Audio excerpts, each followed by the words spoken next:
رات کا پچھلا پہر تھا اور شہر کی سڑکوں پر گاڑی میری سگنل پر رکی تو اچانک کھڑکی کے شیشے پر ایک دستک ہوئی۔ میں نے چونک کر دیکھا تو بارش میں بھیگی ہوئی ایک دھندلی سی پرچھائی کھڑی تھی۔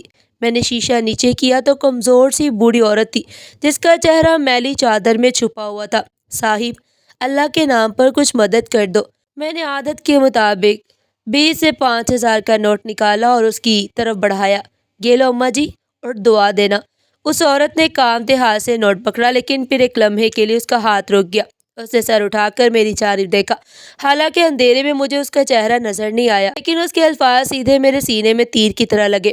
دعا تو آسمان سے اترتی ہے بیٹا، لیکن جس چھت کے اپنے ستون کمزور رہے ہو وہاں دوسروں کی دعائیں بھی کام نہیں آتی۔ کیا مطلب؟ میں ہڑبڑا گیا۔ کون سے ستون؟ کون سے چھت؟ عورت نے نوٹ واپس میری گود میں پھینک دیا۔ اپنے گھر کی دیواروں کو ٹٹولنا صاحب، کبھی کبھی دیمک وہاں لگی ہوتی ہے جہاں ہماری نظر نہیں جاتی۔ یہ خیرات ان کے لیے رکھو جن کا حق تم مار رہے ہو۔ سگنل سبز ہو گیا اور وہ عورت بارش کی دھند میں غائب ہو گئی۔ مجھے حیرت اور خوف کے سمندر میں ڈوبا چھوڑ کر مجھے کیا پتا تھا کہ اس اجنبی عورت کے الفاظ میں زندگی کا سب سے بھیانک سچ بننے والے تھے۔ میرا نام زید ہے۔ میں اکثر سوچتا ہوں کہ انسان کتنا بے خبر ہوتا ہے۔ وہ سمجھتا ہے اس کے پاس موجود خوشیاں ہمیشہ رہیں گی، لیکن وقت کی کروٹ سب کچھ بدل دیتی ہے۔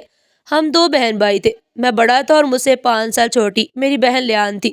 وہ صرف میری بہن نہیں تھی بلکہ ہمارے گھر کی رونق، ہماری لاڈلی اور بابا کی آنکھوں کی ٹھنڈک تھی۔ ہمارے پاس اللہ کا دیا سب کچھ تھا۔ بابا کا شہر میں ایک بہت بڑا کپڑے کا کاروبار تھا، فیکٹریاں تھی اور گودام۔ گھر میں نوکر چاکر، دولت کی ریل پیل تھی۔ کبھی کسی چیز کی کمی نہیں دیکھی۔ مجھے اچھی طرح یاد ہے جب لیان یونیورسٹی سے ڈگری لے کر آئی تو بابا نے پورے خاندان میں مٹھائی بانٹی۔ دیکھنا زید، بابا نے مسکراتے ہوئے میرے کندھے پر ہاتھ رکھا، میری بیٹی شہزادی ہے اور میں اسے شہزادیوں کی طرح ہی رخصت کروں گا۔ اس کے نصیب میں دنیا کی ہر خوشی لکھ دوں گا۔ بے فکر رہے بابا، لیان کے لیے ایسا لڑکا ڈھونڈیں گے جو اسے پلکوں پر بٹھا کر رکھے۔ میں نے بھی فخر سے کہا تھا۔ میری اپنی زندگی بھی سیٹ تھی۔ میں نے اعلیٰ تعلیم حاصل کی اور پھر بابا کے بزنس کو جوائن کرنے کی بجائے ایک ملٹی نیشنل کمپنی میں بڑے عہدے پر فائز ہو گئے۔ گھر کا نظام بہت خوبصورت چل رہا تھا۔ بس ایک کمی تھی کہ اماں میری شادی سے پہلے ہی اللہ کو پیاری ہو گئی تھی۔ ان کی کمی ہر خوشی میں محسوس ہوتی، مگر بابا نے ماں اور باپ دونوں کا پیار دیا۔ پھر میری شادی کا وقت آیا۔ بابا کی خواہش اور خاندان کے دباؤ پر میری شادی میری پھوپھو کی بیٹی آمنہ سے ہو گئی۔ شادی دھوم دھام سے ہوئی۔ لیان نے میری شادی میں اتنی خوشی منائی کہ اس کے پیر زمین پر نہیں تھے۔ بھائی، اب بھابھی آ گئی تو بھول مت جائیے گا ہمیں۔ شادی کی اگلی صبح لیان نے مذاق میں کہا اور میں نے شرارت سے کہا، پاگل ہو تم؟ میں نے اس کے سر پر پیار سے تھپکی لگائی۔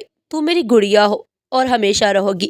بھابھی اپنی جگہ اور تم اپنی جگہ۔ آمنہ بھی مسکرا رہی تھی۔ سب کچھ بہت اچھا تھا۔ پھر بابا کو لیان کی فکر لگ گئی۔ اس کی تعلیم مکمل ہو چکی تھی اور ابا چاہتے تھے کہ جلد از جلد اس کا بھی گھر بس جائے۔ رشتے تو بہت آئے، لائن لگی، مگر بابا کا معیار بہت اونچا تھا۔ نہیں زید، یہ لوگ نہیں۔ بابا نے امیر گھرانے کا رشتہ مسترد کر کے دیکھا۔ لڑکا تو ٹھیک ہے مگر خاندان میں وہ اعزازداری نہیں ہے۔ میں اپنی لاڈلی کو ایسے گھر میں دوں گا جہاں دولت کے ساتھ ساتھ عزت بھی ہو۔ تقریباً 2 سال کی مسلسل کوششوں اور چھان بین کے بعد آخر کار ہمیں لیان کے لیے ایک ایسا رشتہ ملا جو ہمارے معیار کے عین مطابق تھا۔ لڑکی کا نام ریان تھا۔ وہ بابا کے ایک پرانے اور دور کے دوست کا بیٹا تھا۔ وہ لوگ بہت امیر تھے، 4 بھائی تھے اور ان کا اپنا اسٹیل کا بہت بڑا بزنس تھا۔ سب سے اچھی بات یہ تھی کہ ان کی کوئی بہن نہیں تھی۔ ریان چوتھے نمبر پر تھا اور گھر کا سب سے لاڈلا۔ زید، مجھے لگتا ہے ہماری تلاش ختم ہو گئی ہے۔ بابا نے ریان کے گھر والوں سے ملنے کے بعد مطمئن لہجے میں کہا، گھر میں بہن نہیں ہے تو وہ ہماری لیان کو بیٹی بنا کر رکھیں گے۔ پیسہ ہے، کاروبار ہے، خاندانی لوگ ہیں، میری بیٹی وہاں راج کرے گی۔ میں ابھی مطمئن تھا۔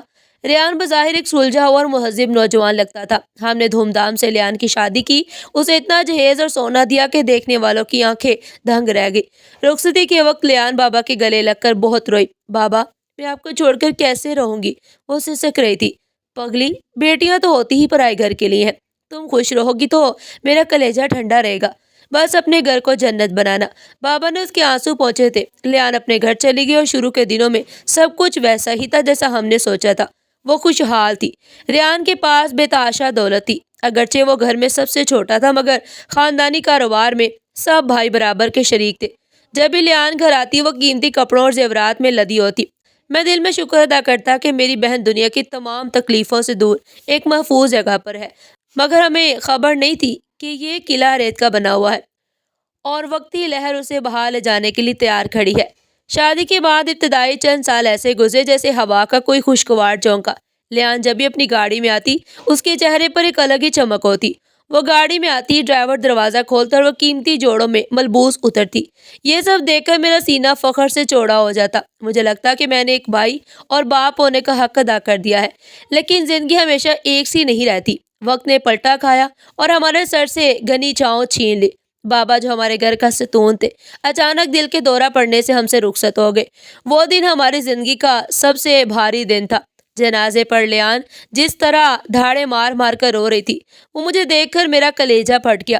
بابا چلے گئے، وہ میرے گلے لگی۔ میں نے اپنے آنسو پوچھے۔ لیان، میں بابا کی جگہ نہیں لے سکتا، لیکن میں وعدہ کرتا ہوں تمہیں کبھی باپ کی کمی محسوس نہیں ہونے دوں گا۔ بابا کے بعد یہ ذمہ داریوں کا پہاڑ مجھ پر آن پڑا، لیکن اب بابا کا وسیع کاروبار بھی مجھے ہی سنبھالنا تھا۔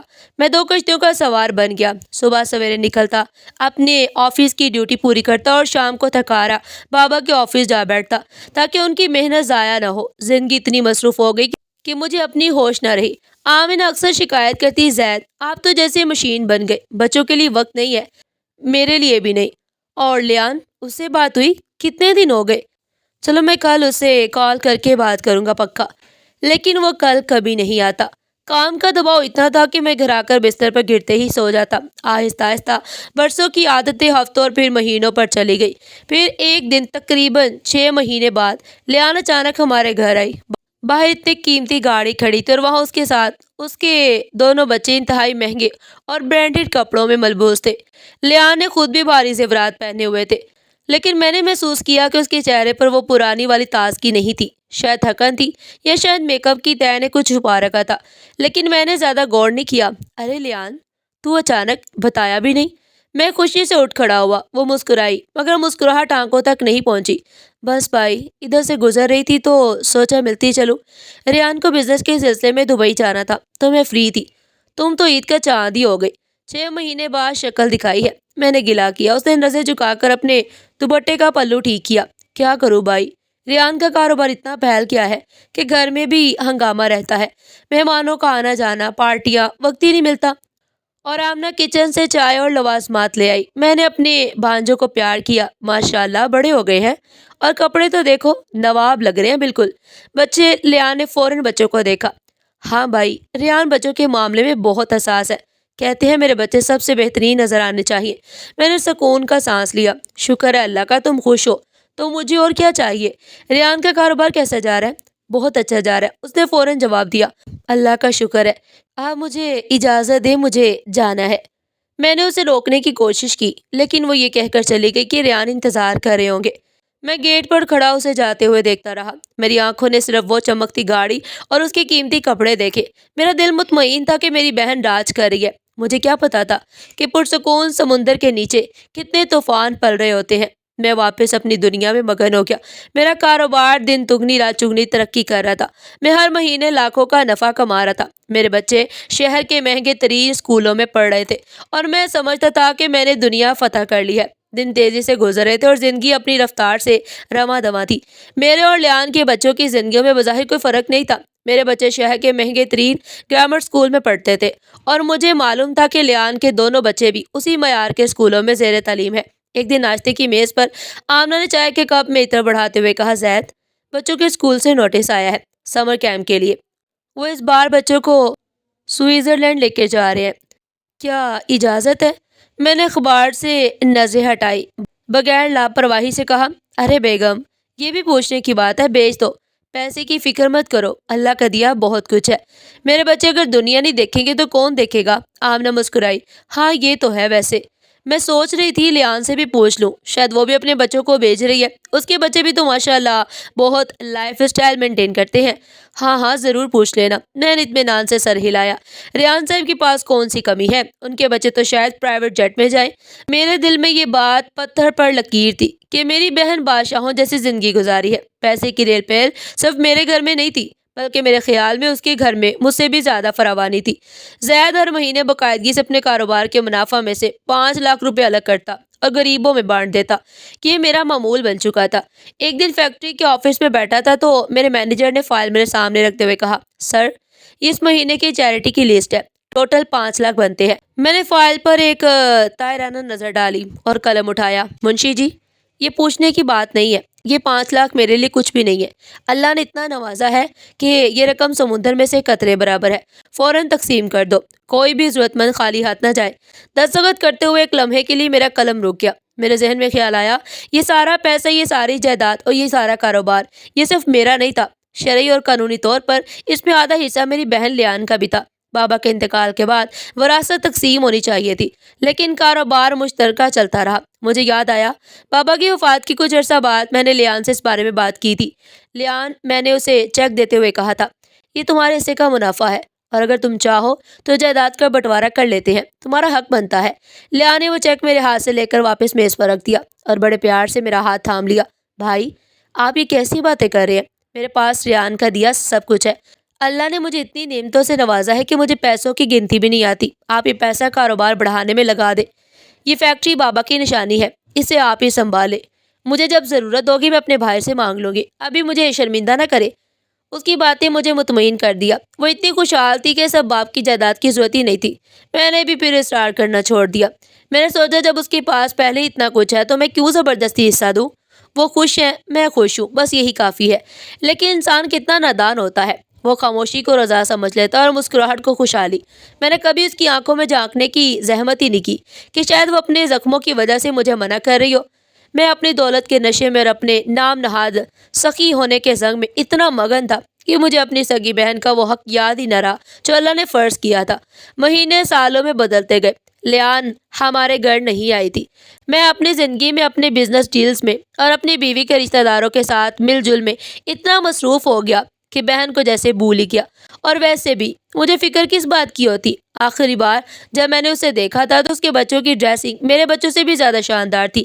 میں یہی سوچ کر مطمئن رہتا کہ وہ خوش ہے۔ یہ 3 الفاظ میرے ضمیر کو سلانے کے لیے کافی تھے۔ کاروبار کی ترقی پر میں نے شہر کے سب سے بڑے ہوٹل پر ایک شاندار تقریب کا اہتمام کیا۔ یہ صرف ایک تقریب نہیں تھی بلکہ شہر کے تاجروں پر اپنی داغ بٹھانے کا ایک موقع تھا۔ آمنہ نے تیاریوں میں کوئی کسر نہیں چھوڑی، لیکن ایک بات جو میرے ذہن میں کھٹک رہی تھی، وہ لیان کی غیر موجودگی کا خدشہ تھا۔ میں نے فون اٹھایا اور لیان کا نمبر ڈائل کیا۔ گھنٹی بجتی رہی لیکن کسی نے فون نہیں اٹھایا۔ مجھے فکر لاحق ہونے لگی۔ کیا بات ہے، اب تو فون اٹھانا بھی اپنی شان کے خلاف سمجھتی ہے لڑکی۔ میں نے بڑبڑاتے ہوئے دوبارہ نمبر ملایا۔ اس بار دوسری سے کال ریسیو ہوئی۔ السلام علیکم بھائی۔ لیان کی آواز میں عجیب سی لرزش تھی، جیسے وہ کسی گہری سوچ میں ہو یا شاید ڈری ہوئی، لیکن میں اپنے تکبر میں اس بات کو محسوس نہ کر سکا۔ مشکل سے وقت ملا ہے نوابزادی کو اپنے بھائی کے لیے۔ کمپنی کی 10ویں سالگرہ ہے، تمہیں اور ریان کو بچوں سمیت آنا ہے، کوئی بہانہ نہیں چلے گا۔ میں نے شہر کے سارے معززین کو بلایا ہے، اگر میری اپنی بہن نہیں ہوگی تو کیا عزت رہ جائے گی؟ اس کی دبی ہوئی آواز آئی، بھائی، اللہ آپ کو اور ترقی دے، لیکن ریان کی طبیعت کچھ ناساز ہے اور وہ دراصل گاڑی بھی ورکشاپ پر ہے۔ میں غصے سے کرسی سے اٹھ کھڑا ہوا۔ گاڑی ورکشاپ پر ہے تو کیا ریان کے پاس گاڑیوں کی کمی ہے؟ 4 گاڑیاں کھڑی ہیں ان کے گراج میں، اور طبیعت ناساز ہے تو کیا ہوا؟ تم تو آ سکتی ہو نا بچوں کے ساتھ، میں ڈرائیور بھیج دیتا ہوں۔ نہیں بھائی، اس نے فوراً بلکہ کچھ زیادہ ہی گھبراہٹ میں جواب دیا، نہیں، آپ گاڑی مت بھیجیے گا پلیز۔ اصل میں ہم پہلے ہی فیملی ٹرپ کا پلان بنا چکے ہیں، شاید ہمیں شہر سے باہر جانا پڑے۔ میرا پارا ہائی ہو گیا۔ واہ واہ، سگے بھائی کی خوشی سے زیادہ تمہارے لیے سیٹ سپاٹے ضروری ہو گئے۔ جب سے دولت آئی ہے تم خون کے رشتوں کو جوتی کی نوک پر رکھنے لگی ہو۔ بھائی ایسی بات نہیں ہے، آپ غلط سمجھ رہے ہیں۔ اس کی آواز بھر آئی جیسے وہ رو رہی ہو، لیکن مجھے لگا کہ یہ اداکاری ہے۔ بس رہنے دو، میں نے سختی سے کہا۔ تمہیں نہیں آنا تو مت آؤ، مجھے بھی کسی کی منت کرنے کی عادت نہیں ہے۔ خوش رہو اپنی دولت اور اپنے امیر شوہر کے ساتھ۔ میں نے غصے میں فون کاٹ دیا۔ میرا دل جل رہا تھا۔ آمنہ کمرے میں آئی اور میرے چہرے کے تاثرات دیکھ کر بولی، کیا ہوا زید؟ لیان نہیں آ رہی؟ نہیں آ رہی۔ میں نے اپنی پہنی ہوئی ٹائی کو ٹھیک کرتے ہوئے نفرت سے کہا، کہہ رہی ہے شہر سے باہر جانا ہے، سب بہانے ہیں۔ اصل میں وہ اب ہمیں اپنے اسٹیٹس کا نہیں سمجھتی، اسے شرم آتی ہوگی اپنے مڈل کلاس بھائی کے فنکشن میں آتے ہوئے۔ اس کا شوہر ریان، اسے تو میں جانتا ہوں، بڑا ہی معزز انسان ہے، ضرور اسی نے منع کیا ہوگا۔ آمنہ نے افسوس سے سر ہلایا۔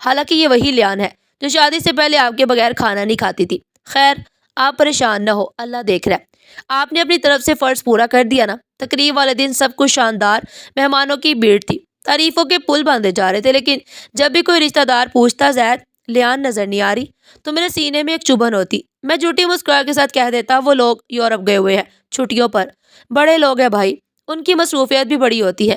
میں سب کچھ جھوٹ بول رہا تھا، لیکن اندر ہی اندر مجھے یقین تھا کہ وہ واقعی خوشحالی کے مزے لوٹ رہے ہیں۔ مجھے کیا خبر تھی کہ جس وقت میں ہوٹل میں انوائٹڈ لوگوں کو، مہمانوں کو کھانا کھلا رہا تھا، ٹھیک اس کے بعد شہر کے دوسرے کونے میں حقیقت کچھ اور تھی۔ میرا گمان مجھے اندر کر چکا تھا۔ مجھے اپنی بہن کی آواز کی لرزش میں چھپا درد سنائی ہی نہیں دیا۔ مجھے صرف اپنی انا کی آنکھ محسوس ہوئی۔ شاید مجھے کوئی گنجائش ہی نہیں تھی کہ وہ کسی مشکل میں ہو سکتی ہے، کیونکہ آخری بار جو قیمتی لباس اور گاڑی میں نے دیکھی تھی، وہ تصویر میرے ذہن سے کبھی غائب نہیں ہوئی۔ دن اور رات گزرتے رہے اور میرے اور لیان کے درمیان انا کی دیوار اونچی سے اونچی ہوتی گئی۔ تقریب میں نہ آنے کی وجہ سے میں دل میں ٹھان لی تھی کہ اب میں پہل نہیں کروں گا۔ ایک دن میں دفتر میں بیٹھا فائل چیک کر رہا تھا کہ میرا پرانا دوست اور کاروباری حریف، چائے پیتے ہوئے اس نے اچانک ریان، میرے بہنوئی کا ذکر چھیڑ دیا۔ یار زید، پرسوں میں نے تمہارے بہنوئی ریان صاحب کو صدر بازار میں دیکھا تھا۔ وہ اپنی بڑی گاڑی جو انہوں نے پچھلے سال لی تھی، شاید بیچنے کے لیے ڈیلر کے پاس کھڑے تھے۔ میں نے ہونٹوں پر مصنوعی مسکراہٹ لاتے ہوئے کہا، ہاں، ریان کا تو یہی شوق ہے، اسے ایک گاڑی پسند ہی کا آتی ہے، 6 مہینے چلاتا ہے اور پھر بیچ دیتا ہے۔